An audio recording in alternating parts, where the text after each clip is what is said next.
So what is going on, everyone? This is Fabi here, and today we are going to review the 2016 15-inch MacBook Pro.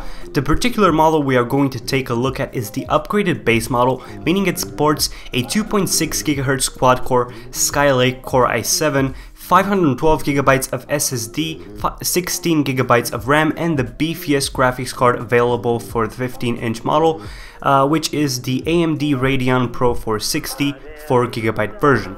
We are going to talk about the most important things today and address the issues that have gotten it some negative reviews, at least at launch.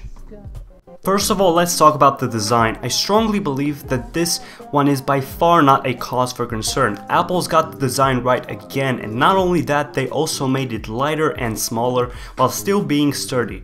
Most other laptops still have plastic parts, which is just something customers won't accept on a machine this expensive, and Apple obviously knows that. Next thing we are going to talk about is performance. Yes, there are Xeon powered laptops pushing 2 GTX 1080 Ti's and SLI, but that is not Apple's target demographic. If you are video editing in Final Cut Pro, this machine will be absolutely great for you. If you need overall great CPU performance, this machine will be great for you. As you can tell, this machine is great for a lot of people and a lot of pros. What it is not great for though is games, and software highly dependent on CUDA. And I'm looking at you, Adobe Premiere. Although it's not like it stops working if you throw something like that at it, it's still more than adequate. Also, SSD speeds are otherworldly. The next thing we have to talk about is the battery. Although the battery was a huge cause for concern when I was planning to buy my unit, I absolutely do not regret that I went forward and bought the laptop. It seems like with macOS 10.12.3, most of the issues got fixed and now the battery is as good as you can expect it. While idling, expect the machine to last between 15 and 20 hours, but come on, nobody buys it for staring at a blank screen or screensaver. So let's move on to more realistic scenarios. Web browsing and watching some YouTube videos with brightness between 50 and 75% will get you around 10 to 11 hours of battery, which is exactly what Apple advertises, while working with some more CPU intensive apps will return around 7 to 8 hours of battery life. The battery only really takes a hit if you game or edit video and discrete graphics is turned on and working, then you'll get less than 5 hours, which isn't bad all things considered. Now, in order for any computing experience to be great, two things have to be really good: the sound and the display, and both of these got welcome upgrades. The display is still a Retina, but now it supports the whole DCI-P3 color gamut, which is great for pros, has a much brighter display and better contrast. The speakers got a much more significant update in my opinion. They sound great.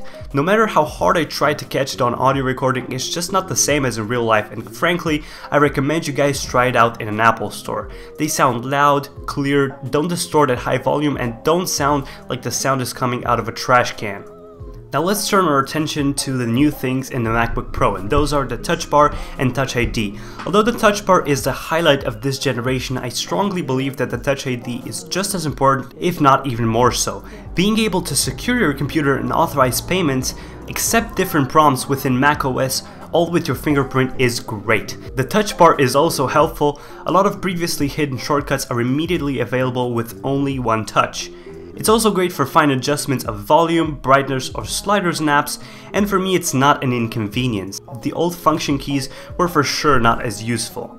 Another cause for concern for some was the keyboard, and after the 12-inch Retina MacBook keyboard had almost no travel, it's a valid concern after all. Me personally, I really like the updated 2nd gen butterfly switch keyboard, and I feel like I type faster on it, and I really do like the sound of it. The trackpad is huge, like really huge, but not for no reason. macOS is really dependent on gestures, and the huge Force Touch trackpad makes it really easy to use those gestures even if you've got huge fingers. The fact that macOS has great palm rejection also helps with this. Now let's get to the elephant in the room, USB-C. Is it an inconvenience now?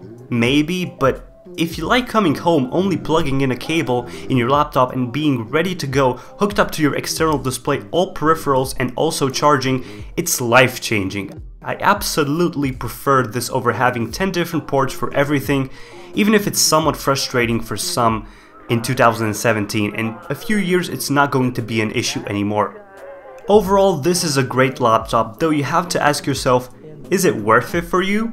If you're going to use it for really heavy stuff, yes, most likely it will be worth it.